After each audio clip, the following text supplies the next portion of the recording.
We're talking the Secure Act 2.0. It's in front of Congress right now. The House has passed their version. The Senate has their own version. So we're not really sure what's going to be in the final bill, but we're pretty confident it's going to pass. It's bipartisan support. Some of the keys: mandate automatic enrollment in 401k plans at a rate of at least 3%, and then over time, getting it up to where you're actually contributing 10% of your pay. Workers do have the option to opt out. Now, you were talking about the 401k. And I know, because I'm right on board with you, because I have no clue when it comes to finances and how to do things.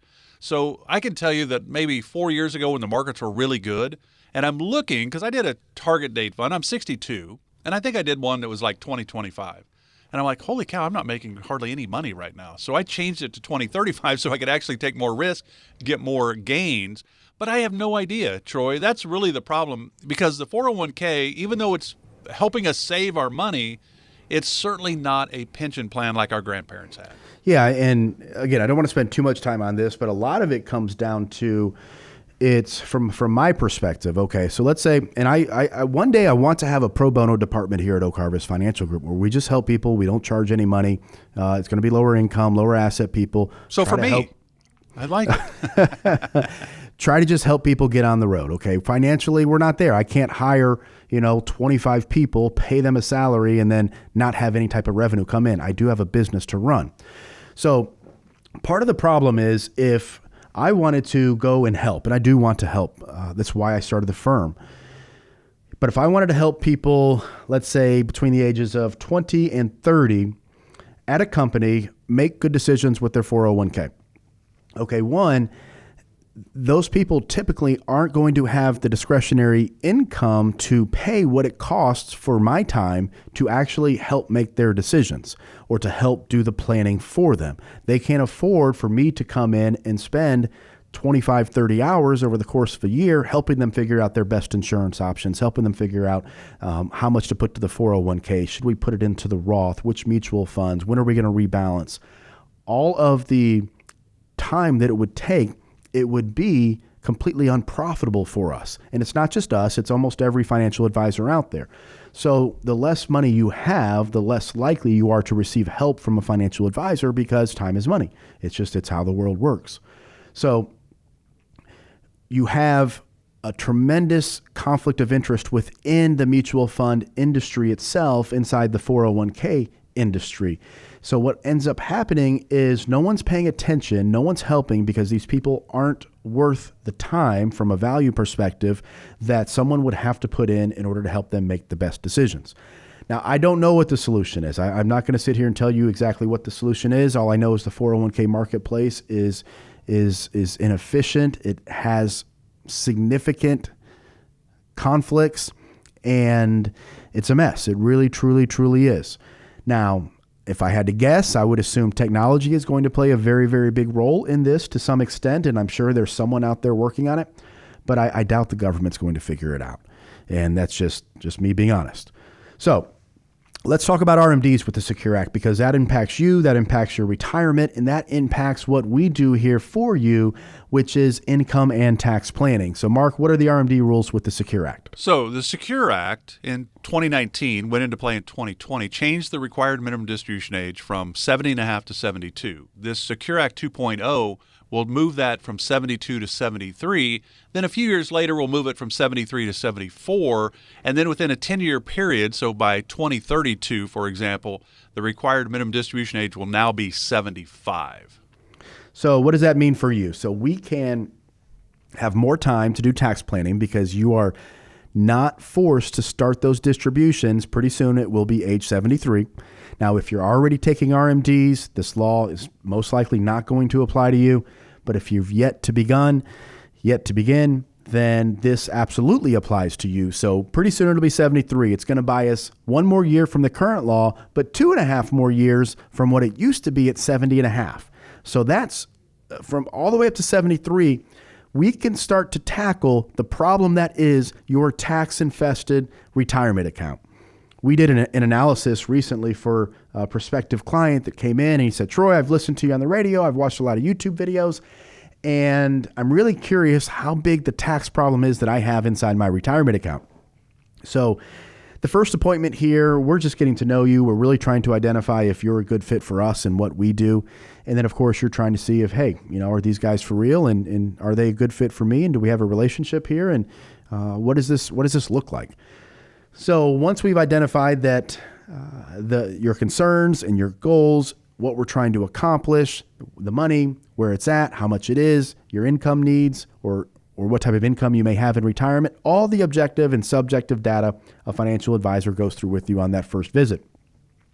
Our team, between the first and the second visit, does a financial analysis and tax analysis of your investment portfolio, of your income needs, how long the money's expected to last, starting to look at adjustments that we can make to get you more income, to help you pay less tax. So when you come back on that second visit, and we sit down and we start to go through this with you, what we've uncovered during that analysis session. For this particular client, when we looked at the way that he was withdrawing from his retirement accounts or the way he was intending to, and versus the way that we said, look, this is mathematically, when we crunch the numbers, if we do it this way instead, it was over $500,000 of estimated taxes that he could save from age 65 to age 90. Just simply by changing the distribution method. So you really have 4 different distribution methods, and you have thousands and thousands of possible, probably millions, I'm sure, kind of permutations of those possible distribution methods. You can take all from your retirement accounts. You can take all from what we call the taxable or non-qualified accounts. You can do a split withdrawal strategy, or you can start to incorporate Roth conversions. If you incorporate Roth conversions, that's where we move money from the tax-infested retirement account over to the tax-free Roth IRA. But you have to pay taxes on that conversion. So the goal there is to identify what tax bracket are we targeting?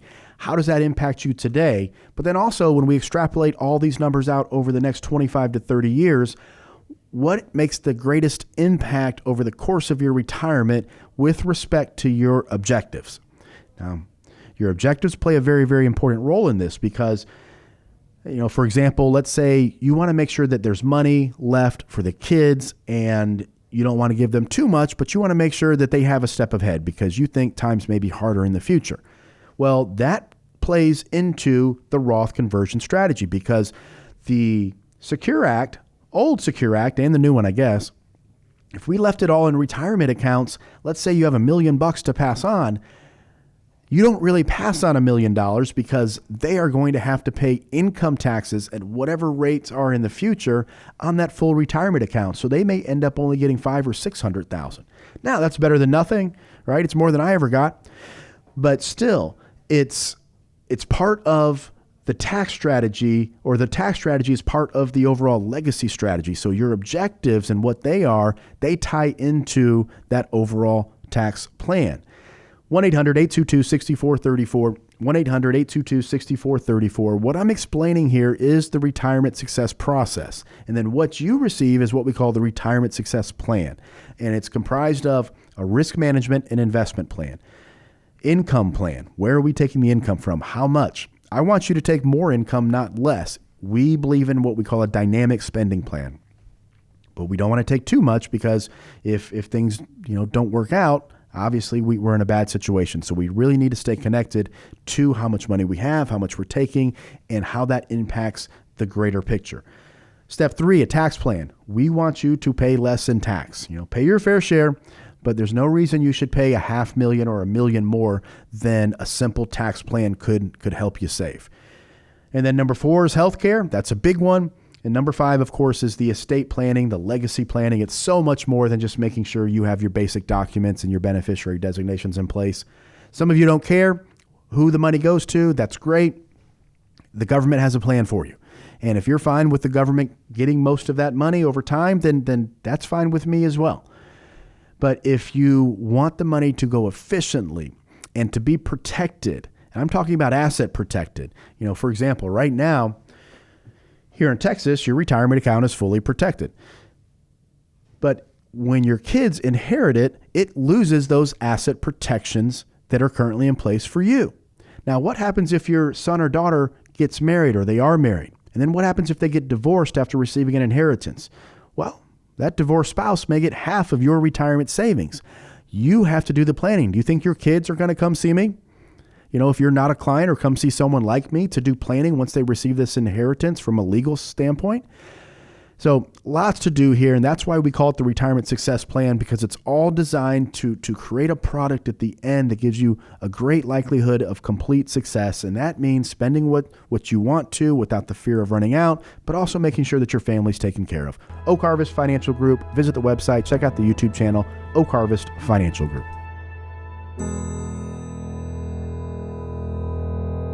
Investment advisory services offered through Oak Harvest Financial Group, LLC. Oak Harvest Financial Group is an independent financial services firm that helps people create retirement strategies using a variety of insurance and investment products. Investing involves risk, including the loss of principal. Any references to protection benefits or lifetime income generally refer to fixed insurance products, never securities or investment products. Insurance and annuity product guarantees are backed by the financial strength and claims-paying ability of the issuing insurance company. Oak Harvest Financial Group, LLC is not permitted to offer, and no statement made during this show shall constitute tax or legal advice. You should speak to a qualified professional before making any decisions about your personal situation. We are not affiliated with the U.S. government or any governmental agency. This radio show is a paid placement.